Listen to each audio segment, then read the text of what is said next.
Good afternoon. First and foremost, I want to thank everybody on the stage, everybody from media showing up. When we invite you to a situation like this, an operation that was very successful, this is something that we want the community to know that this is happening constantly. That the work that's being done throughout the state of Arizona, it's a combined effort along all different aspects, and being able to present this is an honor for all of us on stage.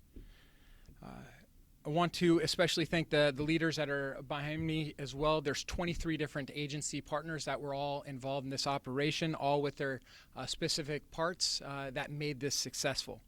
This Internet Crimes Against Children Task Force has been named Operation Safe Online Summer, also known as Operation SOS. This operation began on April 1st and lasted throughout the month and continued into May and is still continuing as the cases start making their way towards the courts itself.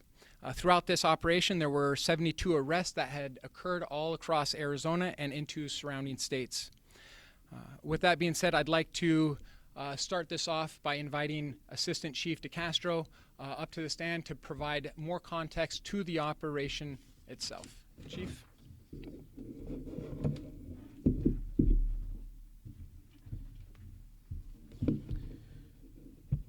Good morning. Thank you for being here.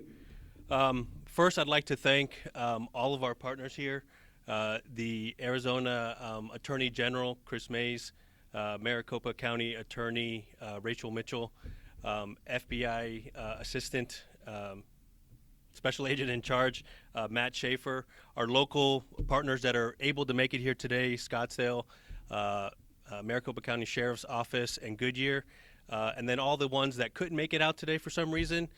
Thank you. This is a team effort. Without all of us working together, we could not do this alone. So thank you very much. Excuse me.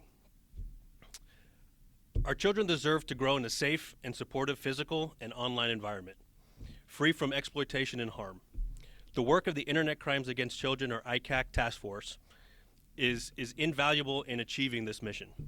During my career, I have been able to see firsthand many of these types of operations at work, and the level of commitment that these investigators have in apprehending these predators is truly astounding. We are deeply grateful for their dedication and relentless effort in protecting our most valuable population. It is not easy dealing with these cases, so thank you to all the investigators and detectives that do this on an everyday basis. The ICAC Task Force works tirelessly to detect, investigate, and prosecute those who seek to hurt and exploit children online and in our neighborhoods. Through collaboration with local, state, and federal law enforcement partners, their efforts have resulted in identifying and apprehending numerous offenders, making our community safer. The Phoenix Police Department remains fully committed to the safety and well-being of all children and will take any necessary actions to identify, investigate, and stop predators operating within our communities.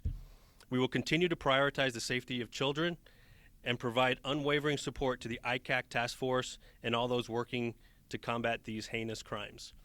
So to Sergeant Bauer's introduction, Operation SOS was a massive success. This is one of many that happens throughout the year, and through many investigative techniques, the detectives were able to apprehend over 70 predators. These are the people that are preying on young children that are vulnerable online. And so being able to take them offline, so to speak, is a true effort. I will say for parents, people that care for children, please use as much safety as you can. Monitor your children's accounts. They have multiple accounts. They'll tell you they don't, but they do. Please make sure that you are monitoring them and call us so that we can apprehend those as soon as we can. Thank you very much. And now I'd like to introduce Arizona Attorney General Chris Mays.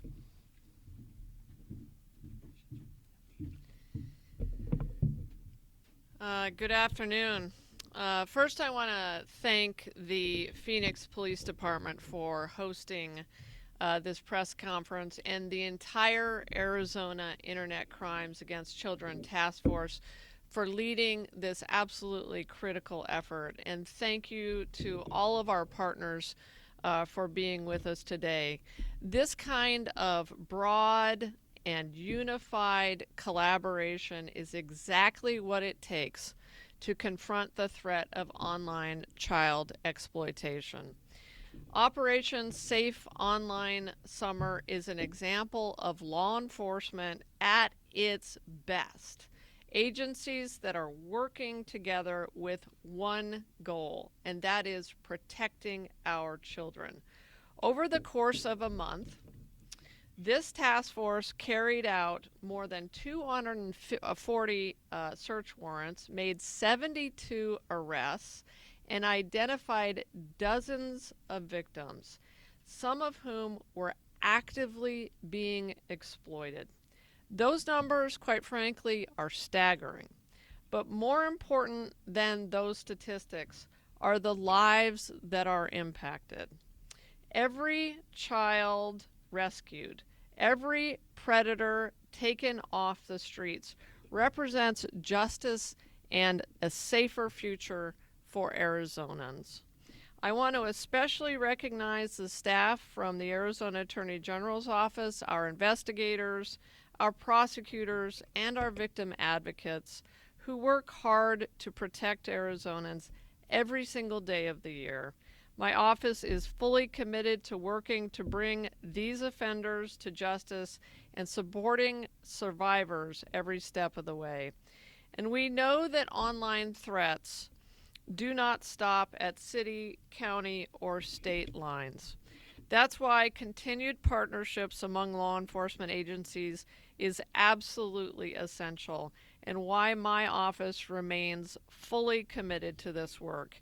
In fact, just this morning, my office announced we've secured a 17-year sentence in a sex offender case we prosecuted out of La Paz County. Because of the work that my office and local law enforcement conducted, Robert Berghofer will spend the next 17 years in state prison, followed by a lifetime probation and GPS monitoring for possessing child sexual abuse material and exploiting minors under the age of 15. To those who would target Arizona's children online, let this be a warning. We will find you, and we will prosecute you, and we will protect our kids. And let me just echo something that was just said as well. And this is something that I've been very concerned about and will continue to focus on, which is the responsibility of social media companies for facilitating or allowing a lot of this crime to happen on their platforms. I think it's something that Congress needs to focus on, but that we all must focus on, and that is, how do we make sure that social media companies that know that this activity is happening on their platforms, or should know that it's happening on their platforms, take a greater role in getting it off of their platforms and protecting our kids. So thank you again to all of the partners here today, and to every officer, agent, and staff member who made this operation such a success. Operations like this are proof that we are stronger and more effective when we all work together. So again, thank you. And now I'm very happy to be able to introduce Maricopa County Attorney Rachel Mitchell for some comments.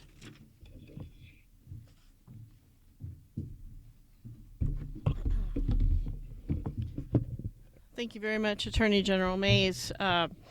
I want to echo what you said. It is very rewarding to stand up here to be part of such a large effort. We have, the FBI at the federal level, as well as state partners at the Attorney General's office and Phoenix Police Department for hosting this, as well as the many other partners that are represented here and who also could not make it, 23 different agencies in all. You know, every day at the Maricopa County Attorney's Office, we see new cases of predators targeting and exploiting children online. I worked with the individuals who make up the ICAC detectives and personnel for many years, and I can tell you they are an impressive group of people who spend their careers looking at things that would horrify most people in order to protect children. So I know how hard their job is, and I know that they work tirelessly to stop it. But they can't do it alone. We can't do it alone. Parents, we need you in this fight. That's why my office has created a new phase of our Report, Don't Repost campaign called Cyber Predators, Real Risks. We are continually adding resources to the Maricopa County Attorney's Office website so you can spot the warning signs of grooming, luring, and sex trafficking before your child becomes a victim.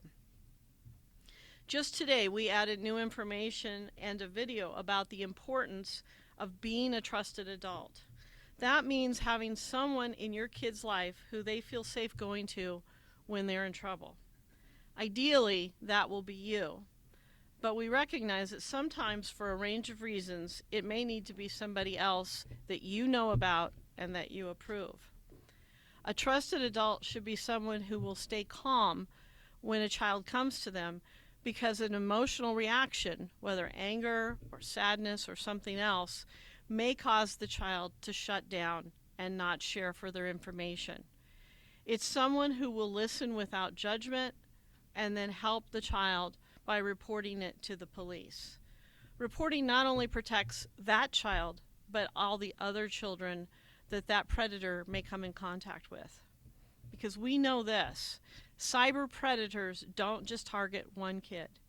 They find and groom multiple kids and take advantage of the ones who respond to their requests for sexual material. If this has happened to you, you may feel like you're the only one that this has happened to with this person. Let me assure you, you are not the only one. The grooming happens primarily on social media and messaging apps, but it can also happen through gaming. So parents, stay vigilant. We hear that a lot. Stay vigilant, but let me tell you what I mean by that.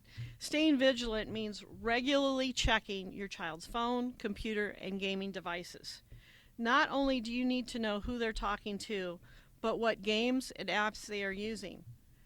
And I know this is a frightening thing to say for people, but you need to learn how these apps work.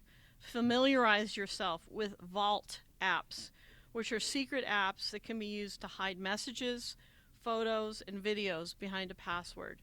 And be aware that these kinds of apps can be disguised as something seemingly harmless, like a calculator. But tech is only a part of it. You stay vigilant by having regular conversations with your kids about the dangers that are lurking online. Teach them about the differences between friends in real life and strangers that they meet online. Talk to them about what they will do if someone asks them for photos or videos. Warn them about the risks of sexting and the serious consequences it can have, even years down the road. You can stay vigilant by deciding not to wait, because these talks need to start now. They need to start at a young age, before your child has regular access to the phone and the internet. So when the time comes, you're ready and your child is ready to make better and safer choices. So take 5 minutes today. Take 5 minutes to start this conversation, because when it comes to protecting your kids, waiting is not an option. And with that, I would like to introduce the Assistant Special Agent in charge of the FBI, Matt Schaefer.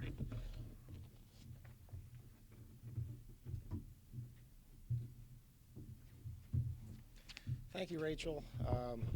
Good afternoon, everyone. I'm Matt Schaefer. I'm the Assistant Special Agent in charge of the Criminal Branch of the Phoenix FBI.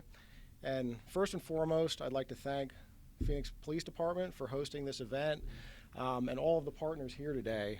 It is a great opportunity for us to speak about our children and the safety of our children. The internet crimes against children mission is one of the most important missions that the FBI works. And the reason for that is because we're protecting our America's future. We're protecting our children. Sadly, the effects that children experience as a result of child exploitation sometimes last lifelong, and it's a constant struggle that the victims experience to try to recover from that. And fortunately, we have teams of not only investigators, but victim specialists and various resources that we offer collectively to help children recover from the traumatic events that they've experienced, but then also to help rescue them from those situations and bring these offenders to justice.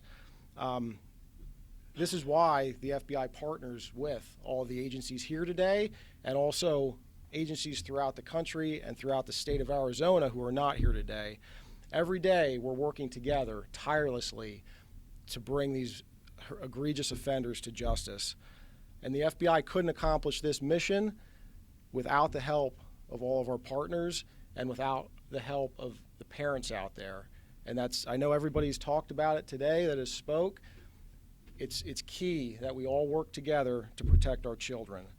The FBI, one of the things that we do best is task forces, right? Especially here in Arizona, we use our task forces as force multipliers, bringing multiple agencies together, bringing all of our collective resources together to accomplish the mission. As far as crimes against children goes, we do an excellent job here in Arizona, but then we also have 90 child exploitation task forces throughout the country, and also an international violent crimes against children task force where we have membership from over 60 countries and 95 members strong. So if you're out there thinking about exploiting children, if you're exploiting children, we will find you. It's just a matter of time. And not only do we have our resources that we bring to bear on a task force front, but we have entire units at headquarters, FBI headquarters, and in the field that are dedicated toward rescuing children. If you're operating on the open internet, if you're operating on the dark web, and your goal is to exploit children, you're on our list. I do have a message for parents out there, especially with the summer in full swing. Children do have a lot of free time, a lot of unsupervised time in the summertime. I just ask that you set aside time to talk with your kids about the dangers of online predators and coming into contact with these people online. A lot of times it's a very innocuous conversation that initially takes place. Someone will reach out and pose to be someone they're not. They may pose to be a child the same age as your child, and that's how they get their foot in the door. Some recommendations that I have, like I said, talk with your kids. Talk with your kids about the dangers out there. Set aside time. If your children are on the internet, make that supervised time. If they're on their smartphones, on social media apps, that's awesome. They can keep contact with their friends, their family. Make sure that that supervised time, maybe it takes place in the living room, maybe it takes place in the kitchen where people are there. Don't let them, if you can control it, be on the internet in a closed bedroom or in an area outside of supervision. And then finally, I do have a message for all the child predators out there. We're looking for you. We will find you, and we will bring you to justice. Thank you.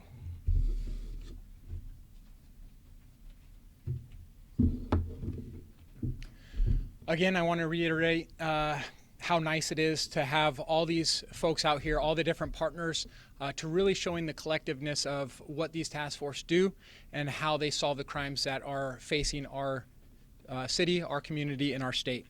With that being said, I want to thank all of you specifically for joining us here. I know that you have busy evenings, so thank you again. We're going to let our partner leaderships exit the stage, leave, go back to work, and I'll have Assistant Chief DeCastro come up here and answer any questions that you may have. Thank you.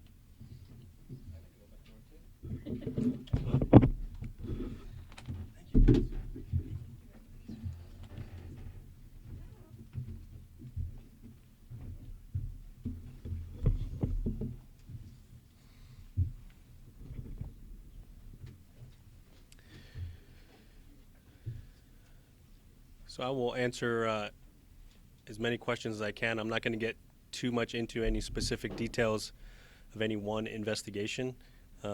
Most of it has been covered already, but if there are any other questions, I'll be happy to take them. Yeah, if you can you give me a little sense of, there were more than 70 arrests.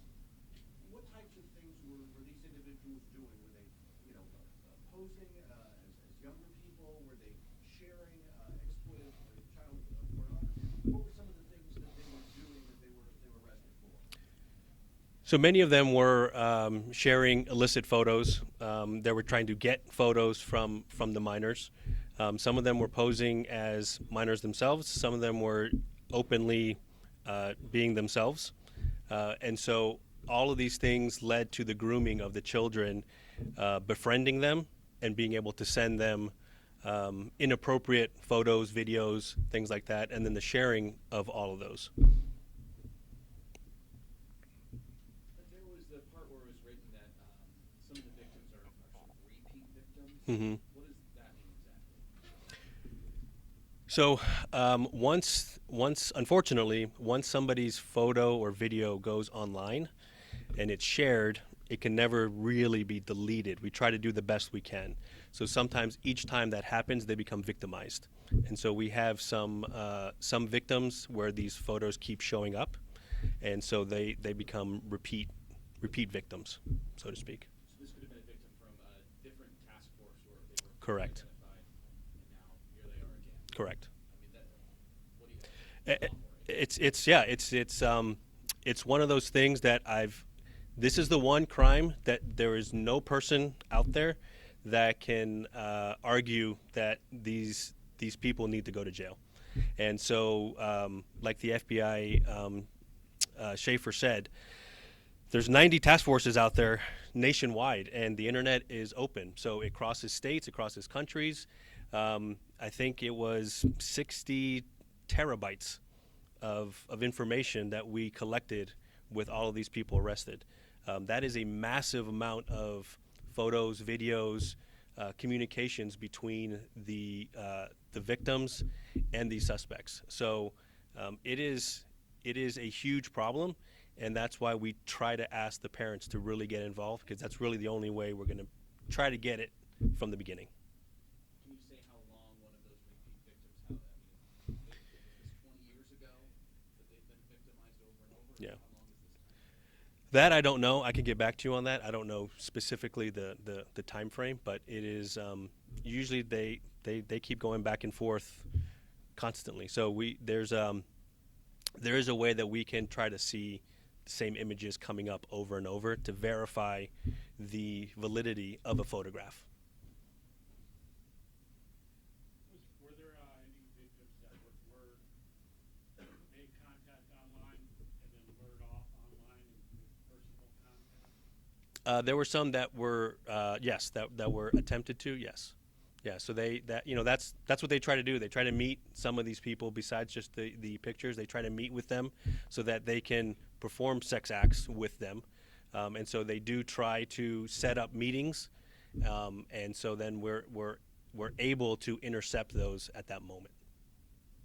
And trying to give the public a sense of how these predators operate. Obviously, they're very good at what they do as far as Yes. posing and pretending to be somebody they're not. How good are they persuading children? Yeah, they are extremely good. So they assume that persona of either a child or somebody who wants to befriend this boy or girl that's online. They're very good at the language, at the idioms that children use nowadays. They know how to text correctly with the correct abbreviations and things like that. And then it's a slow grooming process. They don't just immediately say, send me a picture. It's, hey, let's be friends. How are you? They find vulnerable children that are having problems and issues, and they become their best friend. They try to help them, and they slowly get them into their world, and then they start to ask them more explicit, illicit type of directions for them to do. So that, yeah, they are very good at what they do.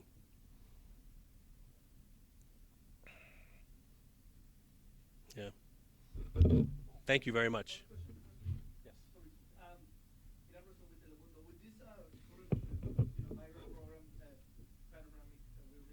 Mhm. Does the migrant status is an impediment for report these crimes? I mean, some people, either by shame or by fear, they don't report because they don't want to have any approach to the community or police. Yeah, we have not seen that. The biggest issue is more about embarrassment. So it's really not about status at all. It's as a child, you become embarrassed, you feel ashamed, and you don't want to tell anybody. So it becomes perpetual, and it just keeps going. The predators know that, and they will use that against the children. And they'll say, if you don't send me more, then I'll send this to your parents, or I'll send this to your friends. And so they just continue to do it because they don't have the maturity to be able to understand what's happening. And that's why we are constantly telling parents to talk to their children and making sure that the children are open with their parents, to let them know when something doesn't feel right. Let them know if somebody's asking you to send you a picture of you naked or just in a bikini or just in your underwear. Those are strange requests that nobody should be asking, friend or not. So we have to make sure that the children have an open communication with their parents. But as far as immigration status, that has nothing to do with it. It's all about being children and just being immature and being embarrassed. You're welcome. Thank you.